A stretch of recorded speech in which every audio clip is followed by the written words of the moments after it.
సంగారెడ్డిలో చదువులమ్మ తోటలో మొలిచిన కత్తులు కలకలం రేపుతున్నాయి. ప్రిన్సిపాల్ను 10వ తరగతి విద్యార్థులు దారుణంగా హత్య చేసిన ఘటనపై తీవ్ర ఆందోళన వ్యక్తమవుతోంది. ఒకటి కాదు, రెండు కాదు, ఏకంగా 27 కత్తిపోట్లు పడిచి ప్రాణాలు తీశారన్న విషయం తీవ్ర దిగ్భ్రాంతికి గురిచేస్తోంది. అసలు ప్రిన్సిపల్ పై విద్యార్థులకు అంత కక్ష ఎందుకు ఏర్పడిందన్న ప్రశ్నలు ఇప్పుడు చర్చనీయాంశంగా మారాయి. ఈ ఘటనను ఉపాధ్యాయులు తీవ్రంగా ఖండించారు. విద్యార్థులు ఇలాంటి హింసాత్మక చర్యలకు పాల్పడడం ఆందోళనకరమని చెప్పారు. సంగారెడ్డిలోని మాస్టర్ మైండ్స్ ఈ టెక్నో స్కూల్ కరెస్పాండెంట్ నవనీత మీడియాతో మాట్లాడుతూ ప్రిన్సిపల్ హత్యపై తీవ్ర విచారం వ్యక్తం చేశారు. తల్లిదండ్రులకి మరియు టీచర్స్కి అంటే ఉపాధ్యాయుల అందరికీ నా యొక్క నమస్కారం అండి. ఈరోజు మీ అందరికీ తెలిసింది చాలా బాధాకరమైన విషయం ఏంటంటే రూపారెడ్డి గారు చనిపోవడం. అది దారుణంగా పిల్లలు చంపడం అనేది చాలా చాలా బాధాకరంగా ఉంది. దీన్ని చాలా నేను ఖండిస్తున్నాను. పిల్లల తప్పు, పేరెంట్స్ తప్పు, టీచర్స్ తప్పు నేను అనుకుంటున్నాను. ఎందుకంటే ప్రతి పేరెంట్ మీరు లక్షలలో సంపాదన ఉండొచ్చు, లేదా మీరు చాలా దీన స్థితిలో ఉండొచ్చు, లేదా మీరు మిడిల్ క్లాస్ ఉండొచ్చు. కానీ కొన్ని విషయాలలో మనం జాగ్రత్త ఉండాలి. ఈవెన్ మీరు పొలిటీషియన్ అయ్యి ఉండొచ్చు, లేదా బ్యాంక్ ఎంప్లాయీస్ అయ్యి ఉండొచ్చు. ఎంత బిజీ స్కెడ్యూల్లో కూడా మనము మన పిల్లల్ని ఎలాంటి పొజిషన్లో ఉంచాము, ఎలాంటి స్కూల్ని పంపించాము, మన పిల్లలకు ఎలాంటి చదువునిస్తున్నాము అనేది చాలా ఇంపార్టెంట్. మీ బిజీ స్కెడ్యూల్లో ఇప్పుడు మీకు టైం దొరకడం లేదు కాబట్టి మీరు ఏం చేస్తున్నారు, ఫోన్ ఇవ్వడం కానీ, లేదా వాళ్ళు అడిగిందల్లా ఇవ్వడం. పిల్లలు ఎప్పుడూ తప్పు చేయరండి. తల్లిదండ్రులు చేసిన తప్పు పిల్లల వరకు వెళ్తుంది, పిల్లలు చేసే తప్పు సమాజానికి తెలుస్తుంది. అంటే ఫస్ట్ మొదట తప్పు చేయించిన వాళ్ళు ఎవరు అంటే నేను యాక్సెప్ట్ చేస్తాను, తల్లిదండ్రులు. ఎందు గురించి అంటే తల్లిదండ్రుల దగ్గర చాలా విచ్చలవిడిగా డబ్బు వస్తుంది. ఆ డబ్బుని ఎలా చూపిస్తున్నారంటే ప్రేమ రూపంగా చూపిస్తున్నారు. ప్రేమ అంటే ఏంటండి? డబ్బు ఇస్తేనే ప్రేమనా? వాళ్ళు అడిగిందల్లా ఇస్తే ప్రేమనా? చిన్న చిన్న పిల్లలకి బైక్ ఇస్తారండి మీరు.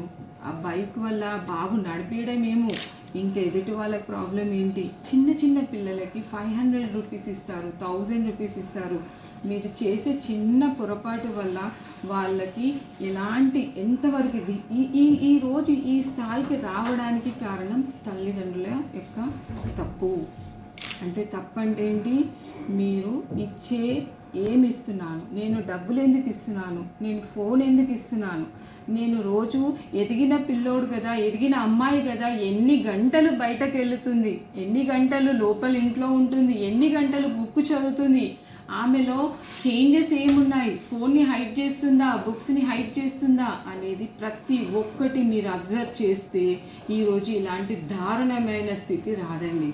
అందుకే చిన్నపిల్లల్ని మొక్కై వంగందే మానే వంగునా అని మనం చిన్నప్పటి నుంచి మంచి మంచి విషయాలు డబ్బుతో ఏం చేయలేమండి. ప్రైవేట్ కావచ్చు, గవర్నమెంట్ కావచ్చు, ఇంటర్నేషనల్ స్కూల్ కావచ్చు, ఏ స్కూల్ అయినా ఒకటే ఉంటుంది, పిల్లలు ఎదుగుదల అని అంటాం. టీచర్స్ కానీ పేరెంట్స్ కానీ తప్పు చేస్తున్నాం ఏంటి? వాళ్ళకి చాలా ప్రైవసీ టైం ఇస్తున్నాం. సపరేట్ బెడ్రూమ్ అని ఇస్తాము, సపరేట్ మొబైల్ అని ఇస్తాము, సపరేట్ కార్ అని ఇస్తాము. ఇవన్నీ లావిష్ లైఫ్ ఇక్కడి వరకు దారి తీసిందండి. ఇప్పుడు 27 సార్లు కత్తితో పొడవడం అనేది ఎంత దారుణం. ఒక పిల్లోడు చేయగలుగుతాడా? మీరే ఆలోచించండి. అతను ఎంత మత్తులో ఉన్నాడా, లేదా ఎంత డ్రగ్స్కి ఎంత ఎడిక్ట్ అయ్యాడా అనేది. ఈ తప్పుని ప్రిన్సిపల్ చూడకముందు ఒక తల్లిగా తండ్రిగా వాళ్ళు ఏం చేశారు మీరే ఆలోచించండి. ఒకప్పుడు చదువు ఎలా ఉండేది? ఎంత కొట్టినా ఎంత తిట్టినా ఏ పేరెంట్ కానీ అడగకపోయేదండి. ఇప్పుడు జస్ట్ చిన్న తప్పు అంటే అయ్యో స్టాండప్ అంటే ఎందుకు నా కొడుకు స్టాండప్ అన్నారు, ఎందుకు నా కొడుకుని తిట్టారు అని అన్నారు. ఇలాంటివి కొంచెంగా అంటే ఒక 10th వరకు, ఒక ఇంటర్ వరకు, ఒక డిగ్రీ వరకు మీ అండర్లో పిల్లలు పెరిగితే, తల్లిదండ్రుల యొక్క అండర్లో పిల్లలు పెరిగితే ఇలాంటివి తప్పులు జరగవు. పీజీ వచ్చిన తర్వాత మీరు ఫ్రీడమ్ ఇవ్వండి, పిల్లలకి ఏది అడిగితే అది ఇవ్వండి, ఏది కావాలంటే అది ఇవ్వండి. కానీ చిన్నతనంలో ఒక నర్సరీ నుంచి యూకేజీ వరకు ఒక లెవెల్లో మనం అబ్జర్వ్ చేయాలి, 1st to 5th వరకు ఒక లెవెల్లో అబ్జర్వ్ చేయాలి, 6th to 10th చాలా వాళ్ళ పర్సనల్ థింగ్స్ కూడా మనం అడగాలి. ఒక తల్లి తండ్రి కూర్చోబెట్టుకొని చెయ్యి వేస్తూ ఓదారుస్తూ మీరు ఫ్రీడమ్ ఇచ్చుంటే మీతో మీరు ఫ్రెండ్గా భావించి మీతో అన్నీ షేర్ చేసుకుంటారండి. ఈరోజు మీరు చూస్తున్న చిన్న చిన్న పిల్లలు లవ్ చేస్తున్నారు, చిన్న చిన్న పిల్లలు హ్యాంగ్ చేసుకుంటున్నారు బికాజ్ ఆఫ్ లవ్ ఫెయిల్యూర్ అని. లవ్ ఫెయిల్యూర్ ఏంటి అసలు? మనం ఒక ప్రేమని పంచితే లవ్ అనేది వాళ్ళకి తెలియదండి. తెలియకుండా చేసేదే లవ్ అవుతుంది. దానివల్ల హ్యాంగ్ అనేది, దానివల్ల డ్రగ్స్ అనేది, ఇవన్నీ కూడా కారణాలు మనం అందరం. I accept this. సో ఇమ్మీడియట్గా నేను ఒక్కటే చెప్తున్నాను, ప్రజలందరికీ చెప్తున్నాను, టీచర్స్కి కూడా చెప్తున్నాను, ప్రతిదీ మీరు అబ్జర్వ్ చేయండి. కొంచెం చదువు తక్కువ వచ్చినా పర్వాలేదు, కొంచెం డబ్బు మీ దగ్గర లేకపోయినా పర్వాలేదు, మీరు తినే తిండిలో కొంచెం తగ్గించండి డబ్బుని.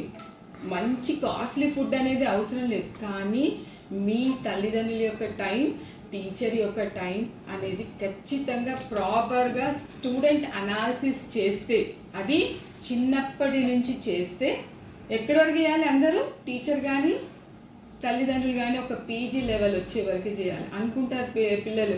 ఏమ్మా నేను 10th క్లాస్, నువ్వు ఎలాంటి క్వశ్చన్స్ అడుగుతావు నన్ను? కానీ అది తప్పండి. పిల్లలకు మనం మోటివేట్ చేయాలి.